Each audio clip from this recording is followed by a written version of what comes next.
Hello दोस्तों, आज मैं आपको कार्तिक मास की कहानी सुनाऊंगी। एक दिन भगवान श्री राम को किसी काम से जाना पड़ा तो माता सीता कहने लगी, भगवान मेरा तो 12 वर्ष का नित्य नियम है, अब आप बाहर जाएंगे तो मैं अपनी कहानी किसे सुनाऊंगी। श्री राम ने कहा, तुम कुएं के पाट पर जाकर बैठ जाना और वहाँ जो औरतें पानी भरने आएंगी उन्हें अपनी कहानी सुना देना। सीता माता कुएं के पाल पर जाकर बैठ गई। एक औरत आई, उसने रेशम की जरी की साड़ी पहनी हुई थी और सोने का घड़ा रखा हुआ था। सीता माता ने उसे देखा और कहा, बहन मेरा 12 वर्ष का नित्य नेम सुन लो।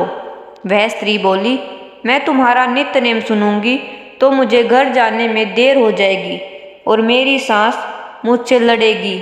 उसने कहानी नहीं सुनी और वह वहाँ से चली गई।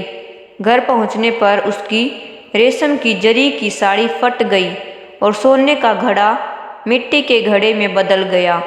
जब उसकी सास ने यह देखा तो पूछा, अरे यह किसका दोष अपने सिर लेकर आ गई है। बहू ने कहा, कुएं पर एक औरत बैठी थी, उसने कहानी सुनने के लिए कहा लेकिन मैंने नहीं सुनी, जिस कारण मुझे ये फल मिला। बहू की बात सुनकर अगले दिन वही साड़ी पहनकर और घड़ा लेकर सास कुएं के पाल पर गई। सास को वही माता सीता बैठी हुई मिली तो माता सीता ने उससे भी कहा, बहन मेरी कहानी सुन लो। सास बोली, एक बार छोड़ो, मैं तो 4 बार सुनूंगी। माता सीता ने कहानी सुनाई। राम आए लक्ष्मण आए, देश के पुजारी आए, नित नेम का नेम लाए राम।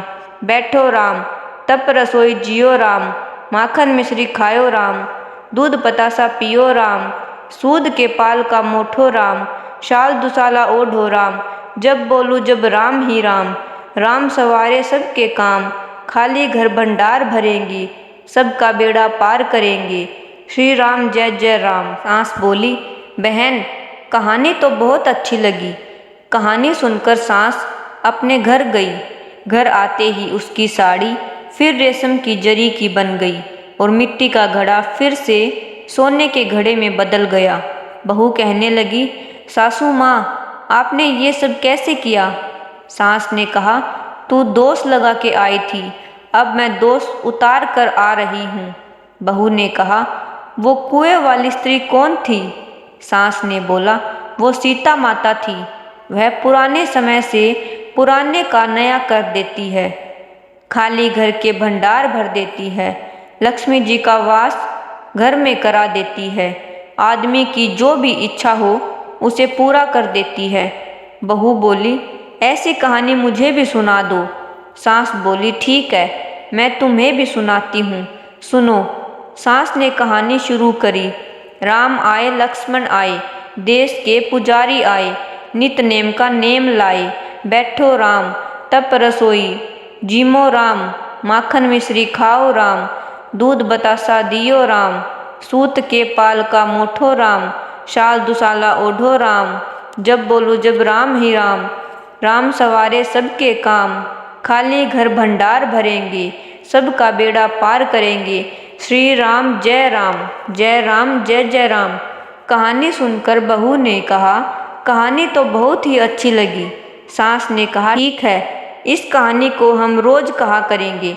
अब वह सास बहू रोज सवेरे उठती, नहाती धोती और पूजा करने के बाद नित्य नेम की सीता जी की कहानी कहती। एक दिन उनके यहाँ एक पड़ोस की औरत आई और बोली, बहन जरा सी आँच देना। तो वह बोली, आँच तो अभी हमने जलाई ही नहीं।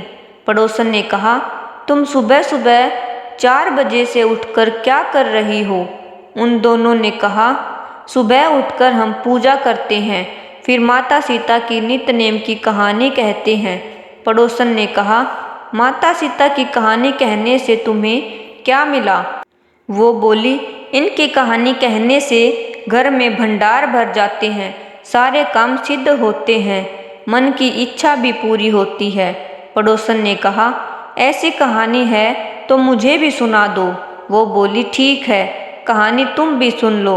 और उन्होंने वही कहानी पड़ोसन को भी सुना दी। सारी कहानी सुनने के बाद पड़ोसन कहने लगी, बहन कहानी तो बहुत अच्छी लगी।